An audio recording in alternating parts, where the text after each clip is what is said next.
My name is Emma. I'm 30 years old, and I work as a financial advisor. That's where I met David, my now ex-husband. I remember that day like it was yesterday. He walked into my office with a stack of papers and a troubled look on his face. "Emma, right?" he said, offering a handshake. "I'm David Caldwell. I heard you're the best in sorting out financial messes." "That's what they say," I replied, smiling. "Let's see what we can do about yours." David was tall, with short brown hair and eyes that seemed to smile even when he didn't.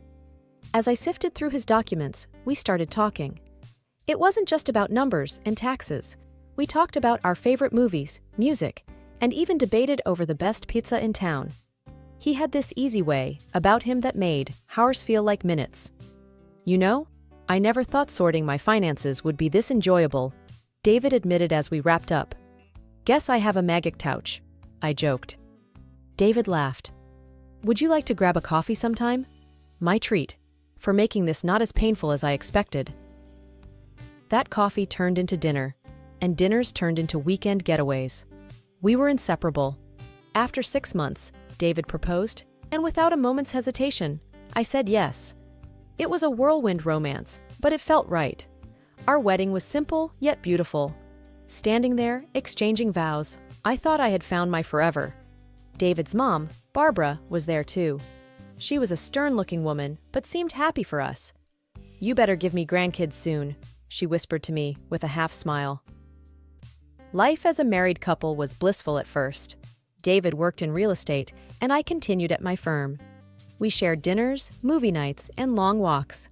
We were a team, or so I thought. However, things began to change when the topic of children came up more frequently.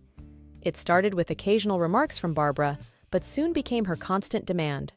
She would call and ask if I was pregnant yet, and during visits she'd say, "A grandchild would make this family complete." David always laughed it off. "Mom, give us some time," he'd say, but the pressure was building. At first, I tried to be understanding. After all, she was just an excited grandmother-to-be. But her persistence started to weigh on me. It was like our marriage wasn't enough without a child. "David, your mom needs to back off a bit," I said to him one evening. "I feel like she's more in our marriage than we are." David looked uncomfortable.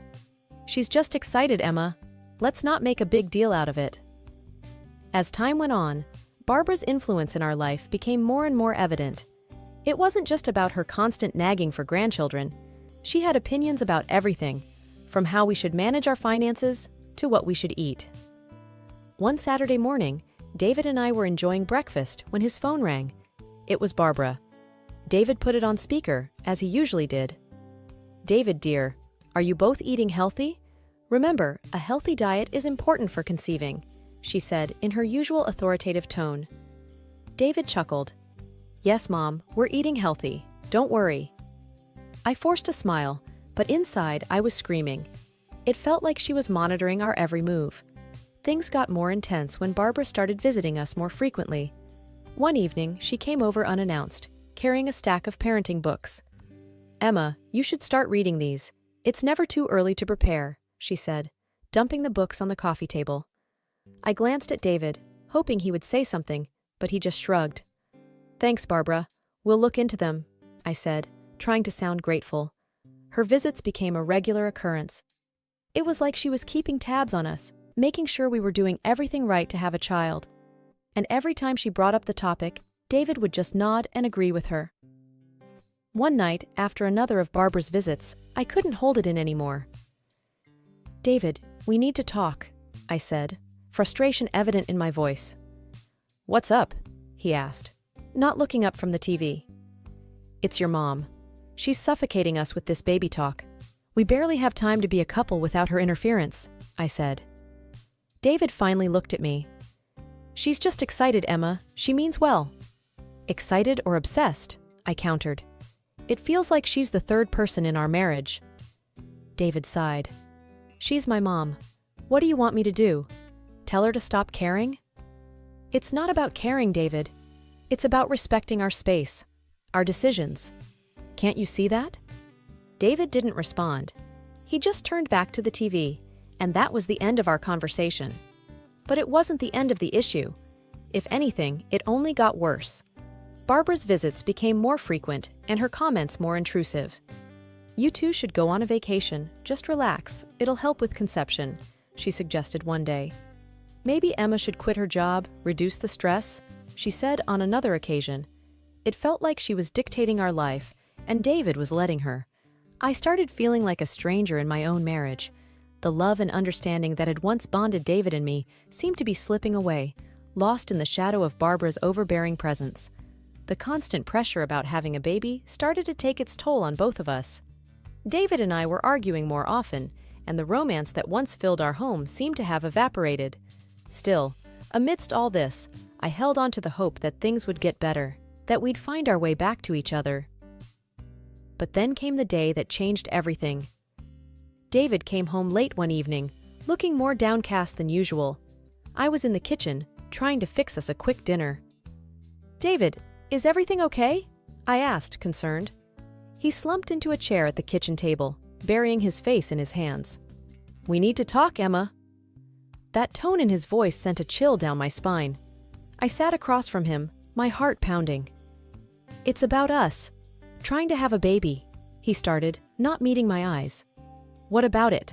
I asked, a knot forming in my stomach. "We went to the doctor, remember? For those tests?" he said, finally looking up at me. I nodded. A few weeks ago, we had gone for a fertility checkup, hoping it would put Barbara's nagging to rest. David took a deep breath. "The results came in today. It's not you, Emma. It's me." I felt a mix of emotions: relief, sadness, and confusion. "What do you mean?" "The doctor said I have a low sperm count.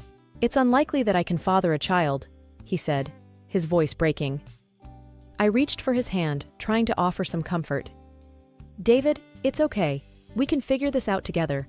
Maybe there's treatment or other options." He pulled his hand away, shaking his head. "No, you don't understand. I won't go through any treatment. It's just not something I can do." I was stunned. "But why? If there's a chance." "It's my decision, Emma. I just can't," he said firmly. I couldn't believe what I was hearing. The man I loved, who always seemed so strong and confident, was giving up without even trying. "David, please, don't let this come between us. We can work through it," I pleaded. He stood up, avoiding my gaze. "I need some time alone to think about all this." And just like that, he walked out of the kitchen, leaving me sitting there, trying to process it all. I couldn't understand why he wouldn't even consider treatment. Was his pride more important than our chance to have a family? The next few days were like walking on eggshells. David barely spoke to me, and when he did, it was short and cold. I felt a growing distance between us, a crack in the foundation of our marriage that seemed to be widening with each passing day. Then came the day that turned the crack into a gaping hole. David had been out late again. I was in bed, pretending to be asleep when he came in. He thought I was asleep and started talking to someone on the phone. "Yes, Mom, I got the results. It's not good." "No, I don't want treatment." "I know, but I can't." "Yes, I'll figure something out." Hearing him talk to his mom about something so personal, something he barely discussed with me, felt like a betrayal. It was clear that Barbara's shadow loomed larger over our marriage than I had ever realized. I lay there in the dark, tears streaming down my face, feeling utterly alone. Our marriage was crumbling, and I didn't know how to save it. Life at home had become unbearable. David and I were like strangers, living under the same roof. The love and warmth that once defined our relationship seemed like a distant memory. But just when I thought things couldn't get any worse, life threw me a curveball. I had been feeling under the weather for a few days. At first, I thought it was just stress, but then I missed my period. A part of me was scared to even entertain the thought, but I knew I had to find out. So, one morning, I bought a pregnancy test. Sitting in the bathroom, waiting for the result felt like the longest few minutes of my life. And then, there it was. A positive result. I was pregnant. For a moment, I was in disbelief. After all the talk about David's infertility, this felt like a miracle. A ray of hope in the midst of our crumbling marriage. But how would David react? I decided to tell him that evening. He came home late, as usual, and barely acknowledged me. I took a deep breath and approached him. "David, we need to talk," I said, my voice trembling. He looked up, his expression weary. "What is it now, Emma?" "I'm pregnant," I blurted out. For a moment there was silence. Then he laughed, a bitter, cynical laugh. "Pregnant? How? According to the doctors, I can't." "I don't know, but the test is positive. We're going to have a baby," I said, tears welling up in my eyes. He stood up abruptly, anger flashing in his eyes. "This is some kind of joke, right? You're trying to trap me?" I was shocked. "Trap you? David, I'm telling you we're going to have a baby. Our baby." He paced the room, running his hands through his hair. "No, this can't be. You must have cheated. That's it, isn't it? You cheated on me." I felt like I had been slapped. "Cheated? How can you even say that? I've been nothing but faithful to you." He wasn't listening. He was too consumed by his own rage and disbelief. "Get out. I want you out of this house," he yelled. "David, please, let's talk about this. We can go to the doctor, get a confirmation," I pleaded. But it was like talking to a wall. He stormed out of the room, slamming the door behind him. That night, I slept in the guest room, my mind a whirlwind of emotions. The next day, David was gone before I woke up. His mother, Barbara, showed up instead. The look on her face was a mix of anger and disgust. "You should be ashamed of yourself, Emma, trapping my son with another man's child," she spat. "I didn't cheat on David. This child is his," I defended myself. She laughed, a cold, mocking laugh. "Do you take me for a fool? My son can't have children. You're just a gold digger, trying to secure your future." I was stunned by her cruelty. "This is David's child. I've never been with anyone else." She moved closer, her voice venomous. "You have 1 week to pack your things and leave. And don't even think about asking for alimony or child support. You won't get a dime from us." The ultimatum from Barbara was the last straw. I knew I couldn't continue living in a house filled with resentment and accusations. It was time to take control of my life, for my sake and for the baby's. First things first, I filed for divorce. It wasn't an easy decision, but it was necessary. David and his mother tried to make it difficult. They wanted a piece of everything I had, claiming it was their right. But I had a strong case. Everything I owned, all my savings and property, were mine long before David entered my life. Their attempts to grab what wasn't theirs failed miserably. As for alimony, I didn't ask for a penny. I wanted no financial ties to David. No reason for him or his mother to interfere in my life again. I was determined to start anew, free from their toxicity. I found a modest apartment, not too fancy, but cozy enough to be a fresh start. Packing up my things from the house was bittersweet. Every photo, every piece of furniture had a memory attached to it, but I was ready to leave them behind. The day I moved out, David was conspicuously absent. Maybe he couldn't face me, or perhaps he just didn't care. Either way, it didn't matter. I left the keys on the counter and closed that chapter of my life. The first few nights in my new apartment were the hardest. The silence was overwhelming, and the reality of my situation often brought me to tears. But I found solace in the little life growing inside me. Talking to my unborn child became a nightly ritual, filling the emptiness with hope and love. Gradually, life in my new apartment started to feel less like a refuge and more like a home. I found comfort in my routine, and the bond with my unborn child grew stronger each day. One afternoon, as I was sorting through some old things, I found a photo of David and me from happier times. A pang of sadness hit me, but it was quickly replaced by a sense of relief. That chapter of my life was over. Then my phone rang. It was David. "Emma, I've received the divorce papers," he said, his voice emotionless. "I'm glad they reached you. Please take care of the formalities," I responded calmly. There was a pause before he added, "I won't bother you about the baby. You won't hear from me again." It was a cold goodbye, but it was closure. As I hung up, I realized that in my solitude, I had found an inner strength I never knew I had. I was ready to face the future, not as David's estranged wife, but as a strong, independent woman and a loving mother. It was a quiet evening, and I was sitting on the couch, browsing through a magazine while Jacob, my 4-year-old son, played with his toys on the floor. The peace was interrupted by a sudden knock on the door. Puzzled, I went to answer it, wondering who it could be at this hour. Standing there was a woman I barely recognized, but her eyes held a familiar sorrow. "Hi, Emma. It's been a long time," she said hesitantly. It took me a moment, but then I recognized her as Linda, a friend I had known through my ex-husband. "Linda, yes, it has been. What brings you here?" She shifted uncomfortably, looking past me at Jacob, who was now peeking around my legs. "I thought you should know. About David." David. Just hearing his name after all these years sent a chill down my spine. "What about him?" I asked, trying to keep my voice steady. Linda sighed. "He's not doing well, Emma. After you left, things went downhill for him. He became an alcoholic. He remarried a few years ago and had a child, but the boy was born with disabilities. David couldn't handle it. He left them, divorced his wife, and now he's refusing to pay child support. He's in legal trouble." The news hit me hard, but not in the way Linda might have expected. I felt a deep sadness, not for David, but for his child and the woman he had left behind. "That's terrible," I said softly. Linda nodded. "I thought you should know. Given your past with him." I appreciated her concern, but knew I had to set boundaries. "Thank you for telling me, Linda, but that part of my life is over. David made his choices, and they have nothing to do with me or my son." Linda looked at Jacob, then back at me. "I understand, Emma. I just thought—" I smiled, albeit a little sadly.